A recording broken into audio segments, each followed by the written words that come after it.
Welcome IDK coaching campus के YouTube channel पर मैं राधा कृष्ण आप लोगों का स्वागत करता हूं। करंट अफेयर्स सेगमेंट आज लेट हो गया है, चूँकि मॉर्निंग में जो आपका इंटरव्यू हुआ था वेदांत श्रीवास्तव का उसको चलाना था, तो इसलिए लेट हो गया। आइए शुरू करते हैं। सवाल दिया हुआ है कि पश्चिमी घाट के पारिस्थितिक रूप से संवेदनशील क्षेत्र के संदर्भ में निम्नलिखित कथनों पर विचार करें। पश्चिमी घाट का मतलब क्या है? देखिए, आप ये समझिए कि ये अगर आप ये समझ पा रहे हैं कि ये भारत है, तो इधर पूरब है और इधर पश्चिम है, इधर उत्तर है, इधर दक्षिण है। तो भारत, ये जो भारत का दक्षिणी क्षेत्र है, ये समुद्र के किनारे है, यानी कोस्टल एरिया है ये पूरा। ठीक, तो बोलता है कि ये जो इलाका है पश्चिमी घाट है ना,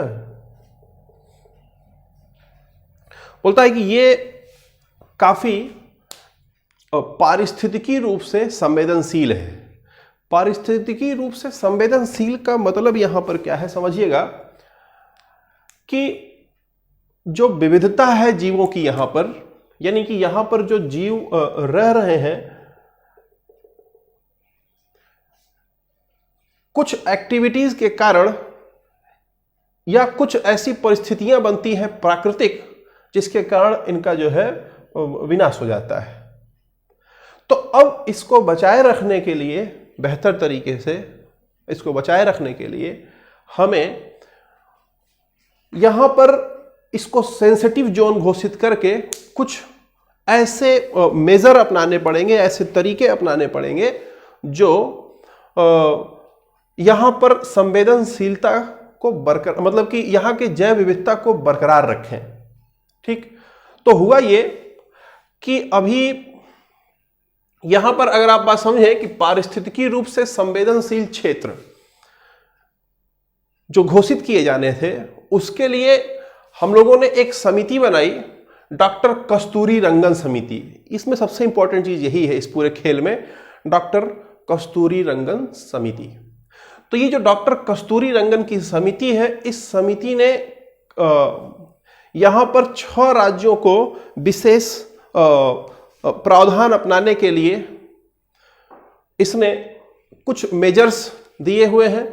तो कौन कौन से 6 राज्य हैं उसको देख लीजिए। गोवा है, महाराष्ट्र है, गुजरात है, केरल है, तमिलनाडु है, कर्नाटक है, जो यहाँ पर ये वेस्टर्न कोस्ट पर जो प्रभाव डालते हैं। जो राज्य इस वेस्टर्न कोस्ट पर प्रभाव डालते हैं अपने क्रियाकलाप से, उन राज्यों को यहाँ पर सचेत करने के लिए जो है डॉक्टर कस्तूरी रंगन समिति में इनको जो है इन राज्यों को सचेत किया गया है। ठीक है, तो अब यहां पर देखिए जो क्वेश्चन दिया हुआ है कि क्षेत्र के सतत और समावेशी विकास को बरकरार रखते हुए पश्चिमी घाटों की जैव विविधता संरक्षण और सुरक्षा के लिए भारत सरकार ने डॉक्टर कस्तूरी रंगन की अध्यक्षता में एक कार्यदल का गठन किया। तो सही है। दूसरा बोलता है इसके अंदर केरला, कर्नाटक, गोवा, महाराष्ट्र, गुजरात और तमिलनाडु में आने वाले भौगोलिक क्षेत्रों को पारिस्थितिकी दृष्टि से संवेदनशील क्षेत्र घोषित किया जाएगा। तो बिल्कुल सही। ठीक है, दोनों लाइन सही होने के कारण ये C for cat is the correct answer. ध्यान देंगे मेरी बात, यहां पर जो सबसे इंपॉर्टेंट चीज है याद रखना आपको, डॉक्टर कस्तूरी रंगन कमेटी। ठीक, और कितने राज्यों को? 6 राज्यों को। राज्य भी आपको याद रखना है। ठीक है, इंपॉर्टेंट क्वेश्चन है। बढ़ते हैं क्वेश्चन नंबर 2 की ओर। क्वेश्चन नंबर 2 पर आइए। क्वेश्चन नंबर 2 में देखिए दिया हुआ है, नाम पढ़ करके ही आपको मजा आ जाएगा। Agappe, Agappe Chitra magna magnetic nano particle आधारित आरएनए एक्सट्रैक्शन किट, जिसका उपयोग कोविड-19 की जांच के लिए किया जाता है, यह किसके द्वारा विकसित किया गया है? अब आप एक चीज ध्यान दो, ऐसा जब भी नाम आए तो समझो वो साउथ का खेल है ना। तो देखिए ये अगप्पा जो है ये जो अगप्पे चित्रा है, ये एक डायग्नोस्टिक सेंटर है। है ना। अगप्पे चित्रा ये एक तरह का जो है डायग्नोस्टिक सेंटर है, मतलब कोचीन में, है ना। और उसके बाद बोलता है कि त्रिवेंद्रम में एक यहां पर ध्यान देंगे श्री चित्रा तिरुनवेली, है ना, institute of medical science and technology Trivandrum. ये जो मेडिकल साइंस टेक्नोलॉजी का कॉलेज है, ये हमारे साइंस एंड टेक्नोलॉजी डिपार्टमेंट के अंदर काम करता है। काफी प्रीमियर इंस्टीट्यूट है त्रिवेंद्रम में, ये हमारे देश का। इसने और अगप्पे डायग्नोस्टिक्स ने मिलकर के एक किट बनाया है। ध्यान देंगे वो किट जो है वो आरएनए को अलग करने का काम कर रहा है ना। कैसे अलग करता है? बोलता है कि उसमें एक चुंबकीय नैनो कण का उपयोग किया गया है। ये जो किट है, इस किट में चुंबकीय नैनो कण का उपयोग किया गया है। अब वो करेगा क्या कि जैसे ही किसी ऐसे व्यक्ति के आरएनए के संपर्क में आएगा जो कि इन्फेक्टेड है, तो उसका आरएनए जो होगा वो इन्फेक्टेड होने के कारण आकर के ये जो नैनो पार्टिकल है इस पर आके चिपक जाएगा। यानी ये जो नैनो कण है चुंबकीय, उस पर आके चिपक जाएगा। तो ये काफी फिल्टर्ड, एकदम कंसंट्रेटेड आरएनए दे देगा। ठीक है, उससे यह समझा जा सकता है कि उस इंसान का जो आरएनए है वो इन्फेक्टेड हो गया है। समझ पा रहे हैं बात आप? तो ऐसी स्थिति में ये जो चुंबकीय नैनो कण का उपयोग करके ये पता लगाना कि कैसे कोई व्यक्ति कोविड-19 से ग्रसित है या नहीं है, इसका खोज अभी किया गया है। और इसके द्वारा क्या होगा कि जो कॉस्ट है, चेकिंग कॉस्ट है, जो खर्चा आ रहा है सरकार का, वो काफ़ी कम हो जाएगा। क्लियर है? आसान हो जाएगा। तो इसको किसने जो है डेवलप किया? तो देखिए, Shri Chitra Tirunal institute, Shri Chitra Tirunal institute of medical science and technology Trivandrum ने इसको डेवलप किया। क्लियर है? इसके साथ साथ एक डायग्नोस्टिक सेंटर भी था। डायग्नोस्टिक सेंटर मतलब जो पता लगाता है, जहां जांच वगैरह होती है, उसका नाम था अगप्पे डायग्नोस्टिक। ठीक है, तो इसलिए यहां पर अगप्पे चित्रा, यहां से चित्रा, श्री चित्रा, और यहां से अगप्पे, दोनों लेकर के नाम बनाया गया Agappe Chitra magnetic nano particle extraction kit. ठीक है, इंपॉर्टेंट। तो यहां से ए फॉर एप्पल सही होता हुआ। तो आइए अगले क्वेश्चन नंबर 3 पर चलते हैं। क्वेश्चन नंबर 3 की ओर चलते हैं। क्वेश्चन नंबर 3 में देखिए, ARI पुणे में स्थित एक हमारा इंस्टीट्यूट है, उसका नाम है अघरकर अनुसंधान संस्थान। ARI, Agharkar research institute. ध्यान रखिएगा, इसने गेहूं के 2 जीन RH14 और RH18, ध्यान रखिएगा ये दोनों नाम, RH14 और RH18, ये 2 जीन ऐसे खोजे हैं जो ड्वार्फ कर देते हैं गेहूं को, यानी कि गेहूं का जो फसल है उसको बौना कर देते हैं।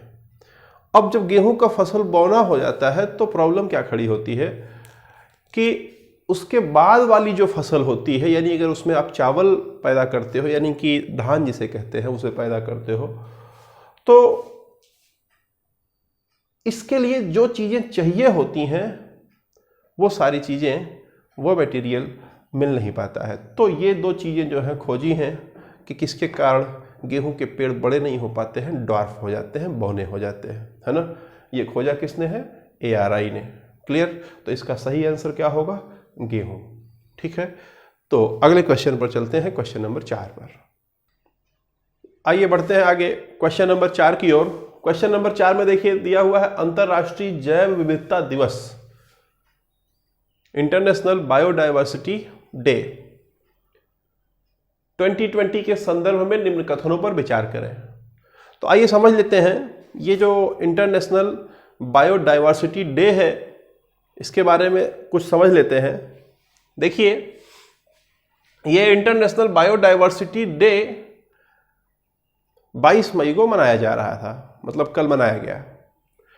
इसके पीछे थीम क्या था कि हमारे समाधान प्रकृति में है, मतलब जो भी प्रॉब्लम है उस प्रॉब्लम का सॉल्यूशन प्रकृति में है।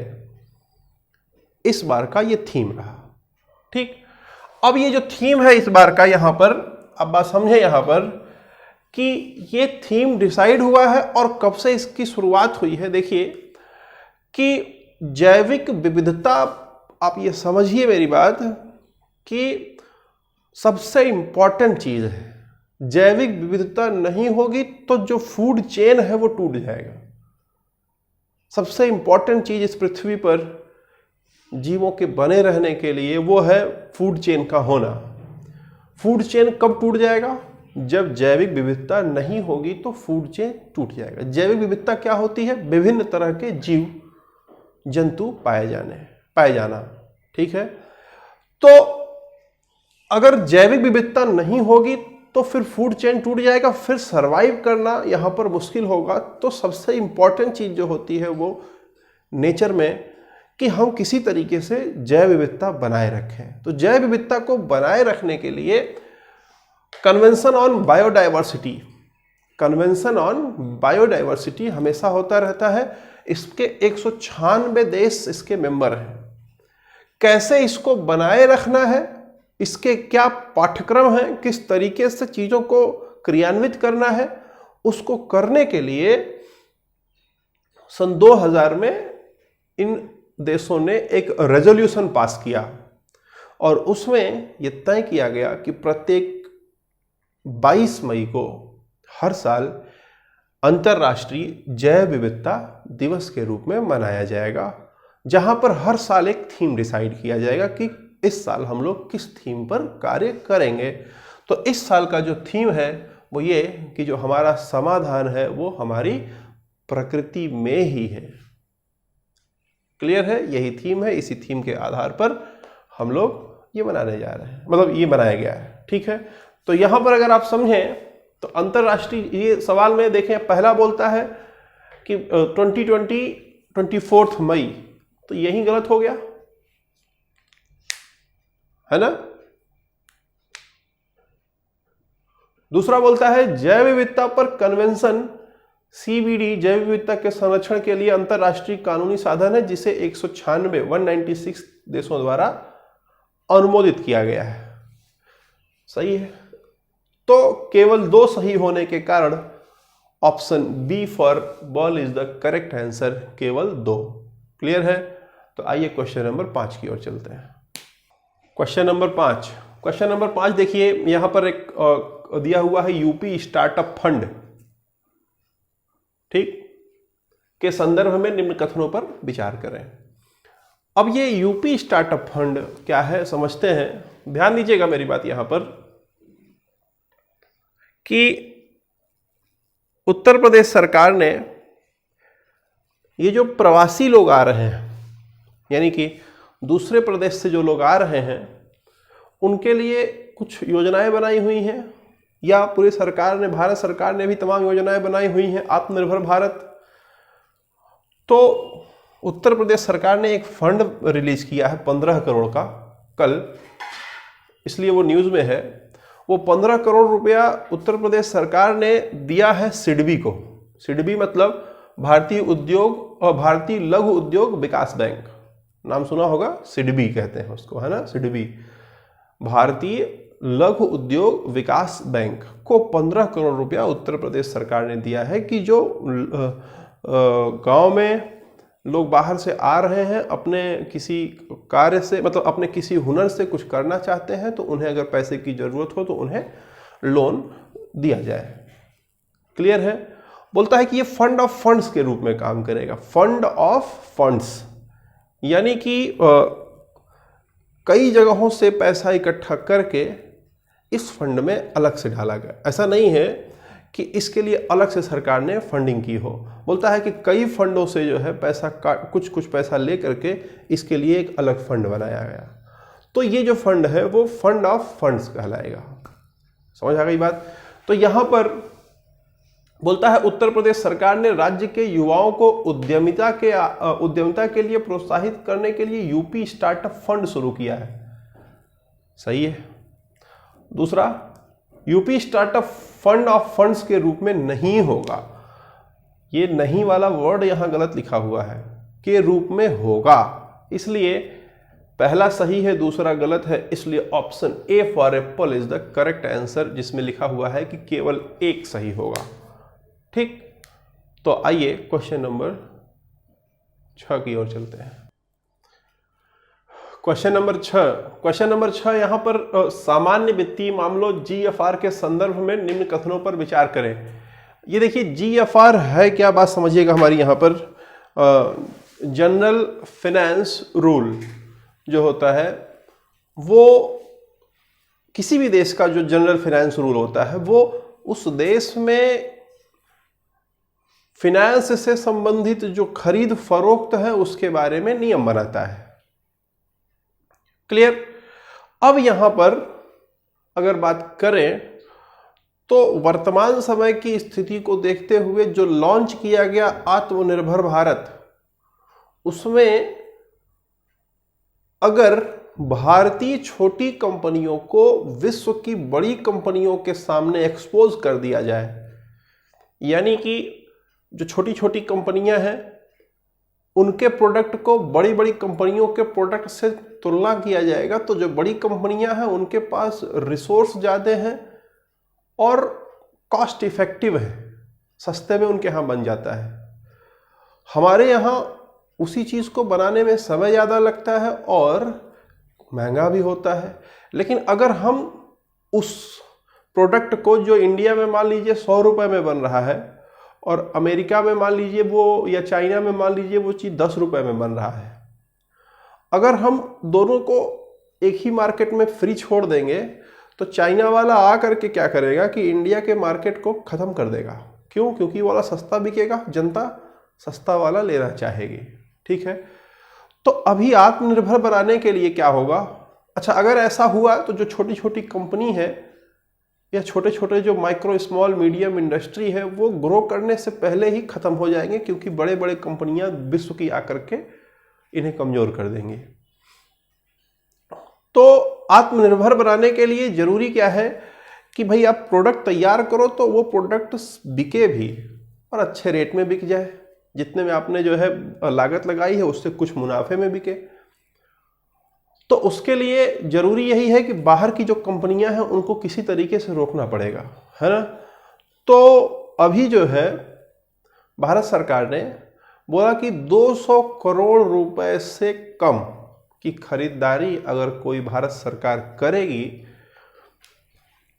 चाहे वो गुड्स हो चाहे वो सर्विस हो, चाहे वस्तु हो चाहे सेवा हो, भारत सरकार अगर 200 करोड़ रुपए से कम की खरीदारी कर रही है तो उसमें ग्लोबल टेंडर नहीं चलेगा। यानी वैश्विक जो मतलब विश्व की जो और कंपनियां हैं, वैश्विक कंपनियां हैं, वो टेंडर नहीं डाल पाएंगे। कौन डालेगा टेंडर? इंडियन कंपनियां डालेंगे। खास करके कौन? MSME, माइक्रो स्मॉल मीडियम जो है वो कंपनियां डालेंगे। तो इनको बढ़ावा देने के लिए ऐसा किया जा रहा है। ठीक है, 200 करोड़ इसका लिमिट है, कैप लिमिट। तो सरकार ने GFR में संशोधन को अधिसूचित किया है, ठीक, ताकि यह सुनिश्चित किया जा सके कि घरेलू कंपनियां 200 करोड़ रुपए से कम मूल्य की वस्तुओं और सेवाओं की खरीद की जा रही है, मतलब घरेलू कंपनियों से।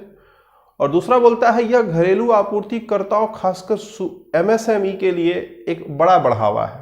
दोनों लाइन सही होने के नाते C for cat is the correct answer. तो आइए क्वेश्चन नंबर 7 की ओर चलते हैं। क्वेश्चन नंबर 7 की ओर बढ़ते हैं। क्वेश्चन नंबर 7 में दिया हुआ है मेक इन इंडिया रक्षा के संदर्भ में निम्न कथनों पर विचार करें। न्यूज में क्यों है समझते हैं, ध्यान देंगे। ये डिपार्टमेंट ऑफ डिफेंस प्रोडक्शन, यानी कि जो रक्षा उत्पादन का डिपार्टमेंट है, उसने 2017 में एक अधिसूचना जारी की थी कि उसमें 127 वस्तुओं के बारे में ये कहा था कि इसकी खरीद के लिए वरीयता दिया जाएगा अगर मेक इन इंडिया से वो बना होगा। तो 2017 में जो अधिसूचना जारी की गई थी डीडीपी द्वारा, वो ये कि अगर मेक इन इंडिया से कोई प्रोडक्ट बना हुआ है 127 तरह के प्रोडक्ट में अगर वो है, तो उसको खरीदने के लिए हम लोग तैयार होंगे, उसको वरीयता मिलेगी तुलना में किसी और प्रोडक्ट की। आज न्यूज में क्यों है? क्योंकि आउट ऑफ 127 वस्तुओं में से 26 वस्तुओं को कल न्यूज में था कि 26 वस्तुओं को डीडीपी ने कंपलसरी कर दिया, यानी कि डिपार्टमेंट ऑफ डिफेंस प्रोडक्शन ने ये कंपलसरी कर दिया कि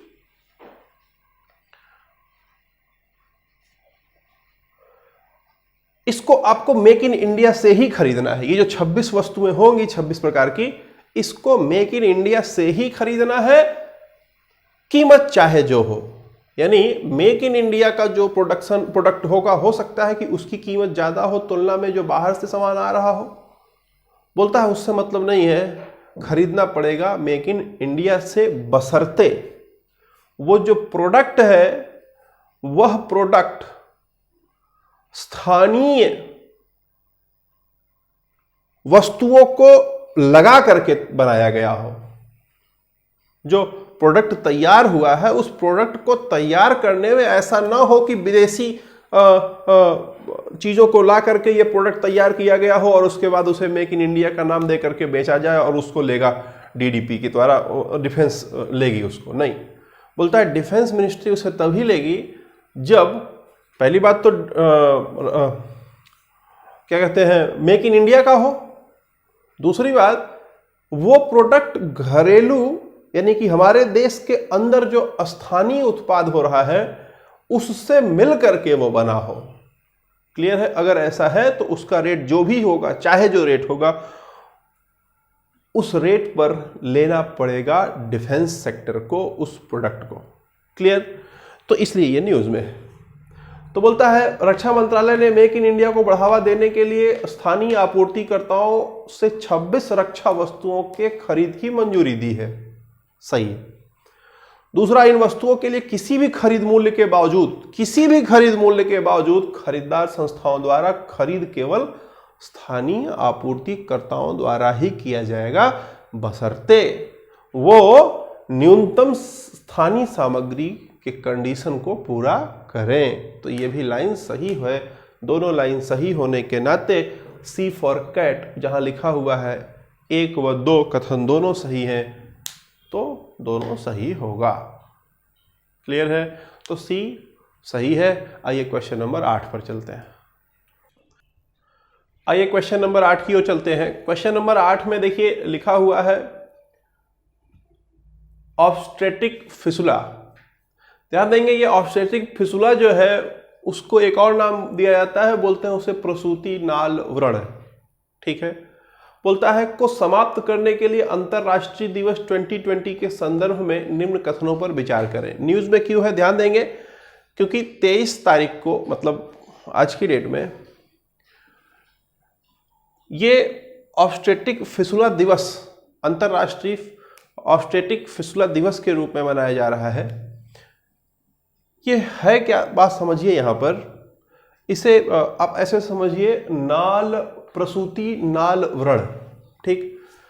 होता यह है कि जब कोई बच्चा पैदा हो रहा होता है तो बाधित लेबर पेन, या यूं कहें कि जब कोई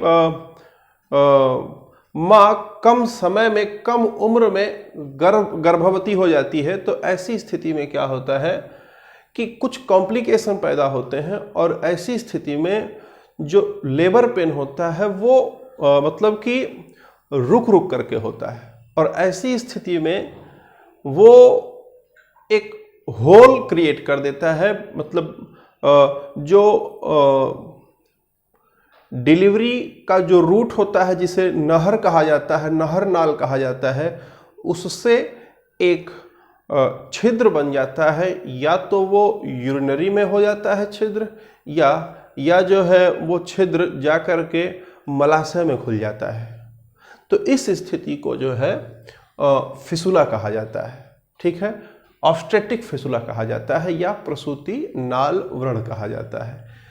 इससे क्या होता है कि फिर वो महिलाएं, उनका जीवन जो है काफ़ी खराब हो जाता है और समाज में वो एक तरह से अपने समाज द्वारा परित्यक्त कर दी जाती हैं। अब जब वो अपने समाज द्वारा परित्यक्त कर दी जाती हैं तो फिर उनका जीवन यापन बड़ा मुश्किल हो जाता है। खास करके ये लैटिन अमेरिका में, अफ्रीका में, है ना, सहारा में, यहाँ पर जो है ये चीज़ें जो है काफ़ी कॉमन हो गई हैं, काफ़ी कॉमन है। और बोलता है कि लगभग 50,000 से 1 लाख महिलाएं हर साल इससे संक्रमित हो रही हैं।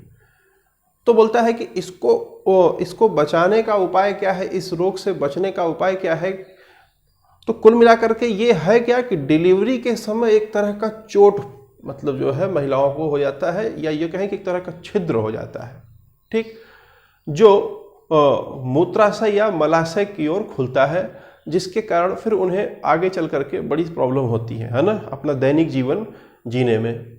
तो ध्यान देंगे, जब उनको परित्यक्त कर दिया जाता है समाज में, तो फिर बोला जाता है कि उनका जीवन खराब हो जाता है। तो 23 तारीख को वो फिसुला दिवस मनाया जा रहा है, जिसमें बोला जाता है कि भाई जो परित्यक्त कर दिया जा रहा है इसको रोका जाए, क्योंकि ये मानवाधिकारों का उल्लंघन है। क्लियर है? तो ये आप समझिए, पहला लाइन बोलता है कि प्रसूति नालव्रण को समाप्त करने के लिए अंतर्राष्ट्रीय दिवस 23 मई को एक मानवाधिकार उल्लंघन है, इसे अब समाप्त करें थीम के तहत मनाया जाएगा। बिल्कुल सही है, ठीक है। परित्यक्त करना मानवाधिकार उल्लंघन है। दूसरा बोलता है कि ऑब्स्टेट्रिक फिसुला एक चोट है जो बच्चे के जन्म के दौरान लग जाती है, मतलब हो सकती है। ये भी सही है, दोनों सही है, इसलिए C for cat is the correct answer. तो आइए क्वेश्चन नंबर 9 पर चलते हैं। क्वेश्चन नंबर 9 बोलता है सोनिक बूम के संदर्भ में निम्न कथनों पर विचार करें। सोनिक बूम क्यों न्यूज में है?